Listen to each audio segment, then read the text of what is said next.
सत्संग, ज्ञान, गुरु और ध्यान। दोस्तों, मैं बताता चलूं कि बिन गुरु का ज्ञान नहीं होता और बिन ध्यान लगाए मतलब सत्संग नहीं हो सकता है।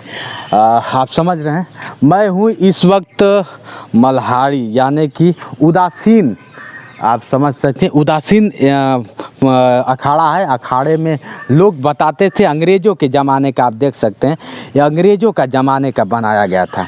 इधर मैं नहीं जा सकता क्योंकि हो सके महापुरुष हैं, उनसे मैं वार्तालाप करता हूं कि क्या रहा इन लोग का यहाँ पे आने का उद्देश्य, क्या रहा इस स्थली पे बनाने का उद्देश्य क्या था, जो कि अंग्रेज़ के ज़माने से बन के आया। और आप देख सकते हैं इतने महापुरुष हमारे बीच में हैं।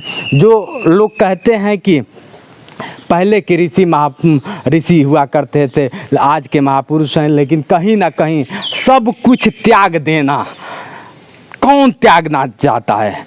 मोह कौन नहीं करता है? सभी लोग करते हैं। लेकिन यहाँ पे तो ऐसे ऐसे महापुरुष हैं कि सब कुछ त्याग कर इस कलयुग में भी समझ लीजिए, लोग बताते हैं, बताने वाले बताते हैं कि हम लोग घोर तपस्या करेंगे, चाहे इसके लिए मुझे अपनी प्राण की आहुति देनी पड़े, मैं दूंगा, लेकिन तपस्या से पाछे हटूंगा नहीं। आप देख रहे हैं हमारे बीच में ऐसे महापुरुष बैठे हैं। हालांकि मैं क्या बताऊं, शब्द नहीं है, शब्द कम पड़ जाएंगे। आप देख रहे हैं सर, बाबा जी, मैं आपका स्वागत अभिनंदन करता हूं जोश एक्सप्रेस में। और आप कब से यहाँ पे हैं? यहाँ तो हमारे बाबा जी महाराज 30 साल से रह रहे हैं जी। उन्होंने शिक्षा ग्रहण किया जी। तो उसके बाद महाराज जी आए जी, इनको भी 7-8 साल हो गया जी। 4-5 साल हमको भी यहाँ आए हो। यहाँ कहाँ से हैं आप? कहाँ से हैं? हम उदासीन अखाड़े से हैं। अच्छा। यह उदासीन अखाड़ा है। यहाँ उदासीन अखाड़े के संत महात्मा आते हैं, यहाँ रहते हैं, अपना भजन तपस्या करते रहते हैं जी।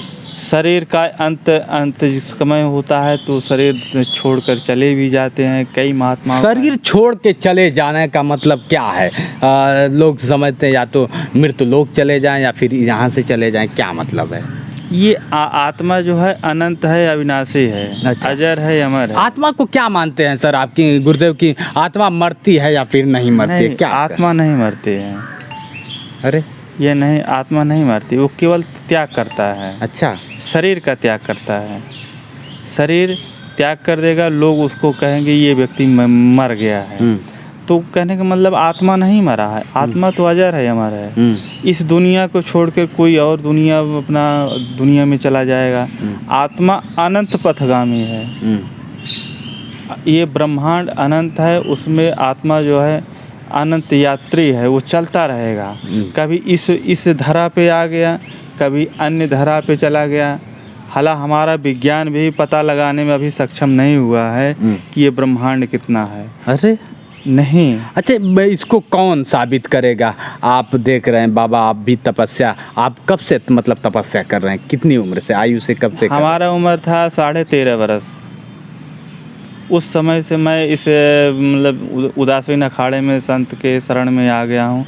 तब से लेकर अब तक मेरी उम्र अभी 35 साल हो गई है। तब से लेकर अब तक जो है भजन तपस्या करते चले आ रहे हैं। 13 वर्ष की आयु में ऐसा बाल्यावस्था लोग बताते हैं, बाल्यावस्था में गिल्ली डंडा लोग खेला करते हैं। आपको कैसे लगा कि मुझे तपस्या करनी चाहिए? यह पर्सनल है।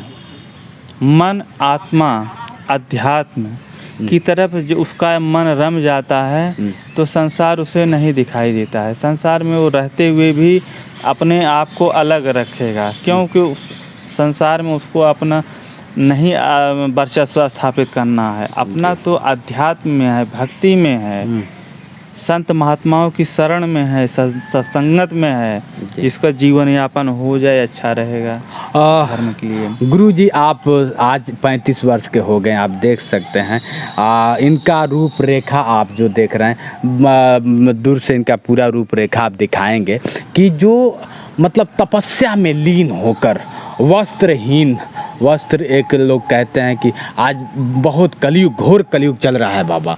बिन वस्त्र आप देख रहे हैं, तमाम ऐसे ऐसे वस्त्र चले हैं कि कहा नहीं। लेकिन यह वस्त्र धारण करके आपको कैसा आभास होता है कि मैंने ऐसा वस्त्र धारण कर लिया है? कुछ तो आभास ऐसा होगा आज के कलयुग में, घोर कलयुग चल रहा है, आप भी जानते हैं। ये भैंस है, इस भैंस को धारण करने से मुझको अपार शांति आनंद का अनुभव हुआ। तब से लेकर आज तक आनंद का ही अनुभव हो रहा है। अपनी मस्त में दुनिया में भजन में तपस्या में मस्त आनंद चला आ रहा है, आज भी चलता रहेगा, आगे भी चलता रहेगा, मृतक अवस्था तक ये चलता ही रहेगा। अरे क्या बाबा जी, देखिए अगर मैं गुनाह करता हूँ तो मुझे क्षमा करिएगा। जैसे कलयुग में आप भी हैं, हम भी हैं, लेकिन तमाम लोग सोचते हैं कि यार मेरा भी परिवार होता है, मेरे भी ज़िंदगी होता है, तो ये जो लोभ मन जो होता है, इसको क्या आपने त्याग दिया है? देखिए, यह त्यागने का विषय नहीं है, इसको जो है अपने आप में कंट्रोल रखने का विषय है। नहीं होता है जी। देखिए, जैसे काम क्रोध मद लोभ अहंकार, ये सभी के अंदर सभी जीव सभी शरीरधारियों के पास होता है जी। यह प्राकृतिक व्यवस्था है जी। इसको जो व्यक्ति अपने आप में कंट्रोल करके रखा हुआ है जी। इसका जो है प्राकृतिक के अनुसार जी। प्राकृतिक जो चाहेगा उसके अनुसार जी। इसका उपयोग होता रहता है, लोग करते रहते हैं। तो साधु महात्मा इसका उपयोग नहीं करते हैं। अच्छा। उनको क्योंकि आवश्यकता नहीं पड़ती है। समाज है, समाज को ज़रूरत है बच्चा पालने का, लेकिन महात्मा को बच्चा पालने पैदा करने की आवश्यकता नहीं है। वो तो अपने संसार से विरक्त होकर के अपने जीवन को एक तपोनिष्ठ कर्म में संलग्न कर लेना है ताकि हमारा जीवन चलता रहे लोगों के लिए। अगर मेरा जीवन काम आए, जैसे शिक्षा दीक्षा, हमारा ज्ञान उनके काम में आ जाए, हमारी तपस्या किसी के काम में आ जाए, तो हम अपने आप को धन्यभाग समझेंगे। नहीं ठीक है सर, आप भी जानते हैं कि तपस्या एक पहले तपस्या, आज भी तपस्या हो रहा है, लेकिन इस तपस्या से लोग कोसों दूर भागते जा रहे हैं, जानते हैं बेखूबी। यह पर्सनल व्यवस्था है।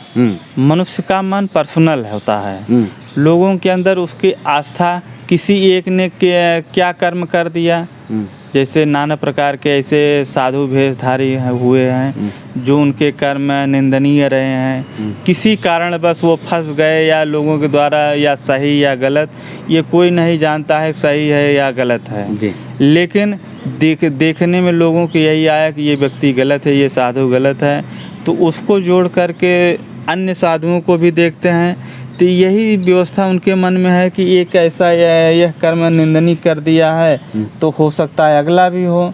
उसके मन में एक भ्रम हिसाब हो गया है, ताकि वो दूर अपने आप को कहे कि इससे हमें कोई लाभ नहीं, हम इनसे दूर रहेंगे। हाँ, उस महात्मा से लोग जुड़ना चाहेंगे जो या तो बहुत बड़ा तपस्वी हो जी, या तो बहुत बड़ा आडंबर सहित हो जी। जैसे देवराहा बाबा थे, वो महान तपस्वी थे, उनसे लोग जुड़े रहे हैं लोग हैं जी। और या तो बहुत आडंबरधारी हैं, उनका नाम तो मैं नहीं लेना चाहूँगा, जो बाद में उनको लोगों ने फंसा दिया या सच्चाई के कारण फंस गए, आप लोग खुद जा जाएंगे। तो टीवी पेपर पत्रिका इससे बहुत कोई अनभिज्ञ नहीं है बाबा जी, आप भी जानते हैं, एक मछली पूरे तालाब को गंदा कर देती है जी जी जी। तो इसमें सत्यता क्या है कोई नहीं, लेकिन लोग कहते हैं कि जो कर्म जो करेगा उसका फल तो भुगतना ही पड़ेगा जी जी, हम हो या कोई हो जी। हाँ जी। तो जिस की आप बात मैं भी नहीं नाम लेना, किसी महापुरुष का मैं नाम नहीं लेना चाहूँगा, लेकिन आप भी जानते हैं कि कहीं ना कहीं अश्लीलता होगी या फिर सही है, इसके बारे में आप क्या कहेंगे? देखिए, अश्लीलता का हमने देखा नहीं है। एक हमारे गुरु लोगों ने कहावत कही है, आँखों देखा आधा झूठ, कानों सुना पूरा झूठ। अरे इसलिए अभी हमारे सामने मर्डर हो रहा हो तो हम अपने आप को ये सोचेंगे कि हम इसमें अगर सच बोलेंगे तो हम फंस जाएंगे, क्योंकि पुलिस का चक्कर होगा, नाना प्रकार का कोर्ट कचहरी की व्यवस्था हमको देखना पड़ेगा। तो इसलिए हम झूठ बोल देंगे, सर हमारे सामने ये मर्डर नहीं हुआ है। और उससे बचने के लिए हमारा मानसिकता ये होज बन जाएगी, या लोगों की मानसिकता या बन जाएगी कि इससे हमें कोई लाभ नहीं है, मारने वाला तो मार दिया है और मरने वाला तो मर गया है, फालतू में मैं बच जाऊंगा, तो इसलिए वह झूठ बोल देता है। और रही बात कानों आँखों देखी तो मतलब आधी झूठ जी, ये तो कानों आँखों देखी हो गई। अब इधर कानों सुनी बात सुनिए, आपके बारे में किसी ने कुछ कह दिया, जी। लोगों ने बताया कि बाबा जी आपको ये फला आदमी निंदा कर रहा है या अपशब्द बोल रहा है, तो हमें उस पर ध्यान नहीं देगा। जब तक हम अपने जान नहीं लेंगे, जब तक उसको समझ नहीं लेंगे, तब तक हम उस पर बाबा जी विश्वास आपका नहीं कभी निंदा हुआ है कि नहीं? नहीं, हमारा भी होता है आय? हमारा भी होता है। हमारे एक परम महात्मा थे, उनका जब एक बार वो जेल में गए हैं, महात्मा थे। अरे महात्मा भी जेल सुन में थे? लीजिए, जैसे राम रहीम हो तो जेल में गए हैं ना, तो उनकी बात में वो जिस समय राम रहीम तो अपने आप को अवतार समझ लिए कुछ थे। भी रहे हों, वो जिस समय जेल अच्छा, में इंसान भगवान बन सकता है कि नहीं? इंसान के अंदर परमात्मा निवास कर सकते हैं, बन सकता है कि नहीं बन सकता, वो तो ये परमात्मा के कैसे हो सकता है सर? लोग कहते हैं कि इंसान भगवान बन सकता है। भगवान का आप क्या रूप कहते है। हैं? रूप और बनने में बड़ा, लेकिन लोग अपने आप को, जैसे आप राम रहीम की बात कर दिए, राम रहीम जी ने एक मिनट, अपना अवतार बता दिया कि मैं कृष्ण का ये अवतार हूं, हमने नहीं कहा, मैं हमारी रसलीला कर सकता हूँ। थोड़ी बात हमारी बात सुन लीजिए जी। उनका नाम मैं इसलिए लेना चाहा, उस समय मेरा अपमान हुआ था। वो जब जेल में गए थे, कई लोग मुझे टीका टिप्पणी करे, अरे वो भी आप ऐसा उनसे था। टच में थे क्या? बिल्कुल नहीं, तो क्योंकि फिर क्यों महात्मा, अपमान अपने आप को महसूस सुनिए, कर रहे हैं? एक महात्मा जब अपमानित होता है तो उससे जोड़ करके अन्य महात्माओं को भी अपमानित लोग करते हैं।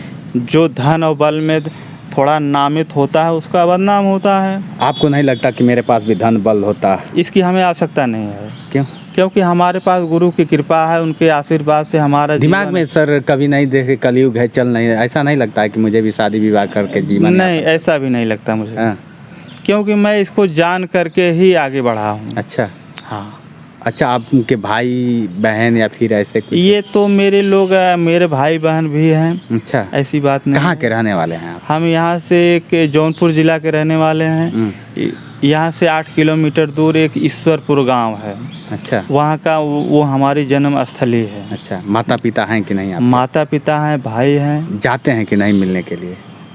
उनकी इच्छा होता है, जब उनकी तरफ से कोई बुलावा होता है कि आओ मिल जाओ, तो चला जाना होता है। नहीं तो नहीं जाते हैं? मेरी इच्छा ही नहीं बनती। क्यों त्याग दिए? माँ को भी आपने त्याग दिया, बाप नहीं, को भी क्यों त्याग दिया? त्यागा नहीं, केवल जीवन परिवर्तन हो गया है। अच्छा, जीवन में परिवर्तन हो माँ गया से लो आपको मोह नहीं है कि मैं माँ से मोह मिलने- नहीं है, प्रेम है। अरे प्रेम में त्याग है। हाँ। आपको नहीं लगता कि मेरे माँ बाप जिंदा है, मुझे माँ बाप ने जन्म दिया है, तो मैं क्या होता है कि उनके साथ चलूं? उनका कुछ, जैसे श्रवण थे कि अपने माँ बाप को ढोया करते थे, तो आपने तो त्याग दिया ना। कि या त्यागना कहेंगे या क्या कहेंगे आप बताइए, मुझे नहीं पता, लेकिन ऐसे क्या है? नहीं, ऐसा है, इस समाज में, मानव समाज में जी। पुत्र 3 प्रकार के होते हैं। एक कर्ज भरने आता है जी। और एक कर्ज लेने आता है। अब एक न कर्ज लेने आता है न भरने आता है। अब इसका व्याख्यान सुन लीजिए। जैसे जो कर्ज लेने आया है, वह जन्म लेते ही माँ बाप से दवा, बीमार रहेगा, उनकी माँ बाप सेवा करते रहेंगे। जब वह बड़ा होगा, शादी हो जाएगी, उसके बाद वो मर जाएगा, तो वह उस व्यक्ति से कर्जा लेने आया था। अब जो कर्जा भरने आया है, वह जन्म से सुखी रहेगा, स्वस्थ रहेगा, माता पिता का सेवा करता रहेगा जन्म से ही, मतलब बड़ा होने के बाद, ये नहीं जन्म से, तो सेवा करता रहेगा, उनकी आज्ञा का पालन करता रहेगा, तो कर्जा भरने के लिए आया। और उसी कड़ी में एक वो होते हैं, न कर्ज लेने आए न भरने देने आए हैं, तो उनका वो व्यवस्था है, वो महात्मा हो जाते हैं। महात्मा हो जाते हैं, महात्मा तो सर बन जाते हैं, लेकिन कहीं ना कहीं माँ को तकलीफ़ होती है, बाप को भी तकलीफ़ होता है कि मेरा बेटा ऐसा क्यों हो गया। ऐसा नहीं लगता है आपको? नहीं, माँ बाप ऐसा नहीं सोचते हैं आपके? उनका पर्सनल मैटर, वो क्या सोचते हैं उनके बारे में वही जान सकते हैं, मैं तो नहीं जान सकता। चलिए बाबा जी, मैं ज़्यादा आपको डिस्टर्ब नहीं करना चाहूँगा, क्योंकि सब कुछ देखते हुए, समय को देखते हुए, आप ज़्यादा समय ना लेते हुए कलयुग के बारे में और आज के समाज के बारे में क्या संदेश देना चाहेंगे? आज के समाज के बारे में मैं यही कहना चाहूँगा, हिंसा न करें, सद्भावना से रहे, आपस में प्रेम भाव से रहे, राग द्वेष बैर भाव मिटा के रहे, यही मेरी कामना है, यही मेरी इच्छा भी है। इसी को मैं करते हुए आज तक चला आया हूँ। तड़क भड़क बड़ा कुछ संत लोग करते हैं, तड़क भड़क ये कर दूंगा वो कर दूंगा शराब दे दूंगा, ऐसा क्या है? ऐसा हम नहीं चाहते हैं, ऐसा नहीं चाहे। मनुष्य अपने कर्मों का फल पाने के लिए इस धरती पे आया ही है। तो मैं ऐसा नहीं किसी को न शराब देना चाहता हूँ। आशीर्वाद मुझसे भी लें और मैं भी उनसे आशीर्वाद लूँ, ऐसी कामना रखता हूँ। मगर मैं शराब के बारे में नहीं कह अच्छा न देना चाहूँ। जिसकी इच्छा का है मुझे शराब दे सकता है, मगर मैं किसी की शराब देने की इच्छा नहीं रखता। अच्छा देख लीजिए भैया, ये है बाबा जी। बाबा एक महापुरुष हैं, महापुरुष में वो ज्ञान है कहीं ना कहीं है। 35 वर्ष की उम्र है, जो उस उम्र में अब उम्र की क्या हम बात करें, सब कुछ त्याग दिए हैं ये और लग गए हैं। अब अंतिम तक यहीं रहे, सांसें तक यहीं ऐसे ही रहेंगे आप, बीच में बदलाव नहीं कर सकते हैं आप। अपने आप से उम्मीद मैं यही करूंगा कि इसी कर्म के साथ मैं चलता चला भाई दबे मान लीजिए कि ज़िंदगी चेंज करने का आ गया तो नहीं, अगर प्रकृतिक ने चाहा, अगर परिवर्तन हो करना प्रकृतिक चाहेगी तो हो सकता है। मेरी इच्छा के अनुसार नहीं हो सकता, क्योंकि मेरी इच्छा यही है इसी कर्म के साथ, अपने धर्म के साथ, अपने ज्ञान के साथ, लोगों की शिक्षा दीक्षा के साथ, लोगों को आशीर्वाद देते लेने के साथ अपने जीवन यापन को मृत होने तक ऐसे चलता रहूं। यही मेरी इच्छा है, यही मेरी कामना है। क्या बात है। चलिए आज मैं रहा बाबा जी के साथ, बहुत अजीब लगा। तो आप देख रहे हैं बाबा जी अपने आप में धन्य हैं। जटा इतना बड़ा कर लिए हैं। ऐसा है, कर नहीं लिए हैं। अच्छा हो गया, यह प्राकृतिक देन है। अच्छा यह अपने आप सन 1999 जटा दिखाइए बाबा का। जटा बहुत बड़ा बड़ा जटा हो गया। हाँ, खुल नहीं सकता है बाबा? खुल क्यों नहीं सकता? ये ऐसा है कि इसमें बांधने में थोड़ा परेशानी होता है। अच्छा, बार बार। अच्छा तो इसको हम दिखा भी सकते हैं, ऐसी बात नहीं है। कैसे दिखाइए? हाँ, देख सकते हैं, दिखाइए अंकुश। देख, अरे देख सकते हैं बाबा। अरे अरे वाह वाह, देख लीजिए जटा है। जटा तो आपसे भी बड़ा है बाबा, आपसे भी बड़ा है। अंकुश दूर से लो। अब देख रहे हैं आप बाबा का ये जटा छूने में कोई दिक्कत नहीं है ना? नहीं बाबा? कोई दिक्कत। जटा आप देख सकते हैं, इनसे भी लंबा ये जटा है, आप देख सकते हैं।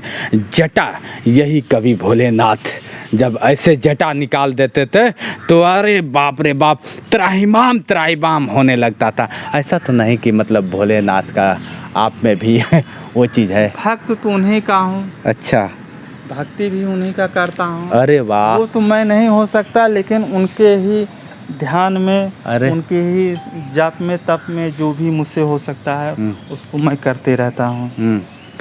देख लीजिए भैया, ये है बाबा का जटा और ये है जटाधारी बाबा, और तपस्या में लीन है।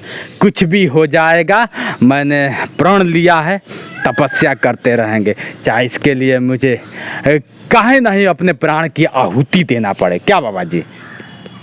कहीं न कहीं ये बात सत्य है। अच्छा, इसलिए सत्य है कि इसी कर्म के लिए तो मैंने संसार को त्यागा है। अच्छा, तो यह त्याग मेरा बना रहे, इसके लिए मुझे यत्न प्रयत्न करना करते रहेंगे।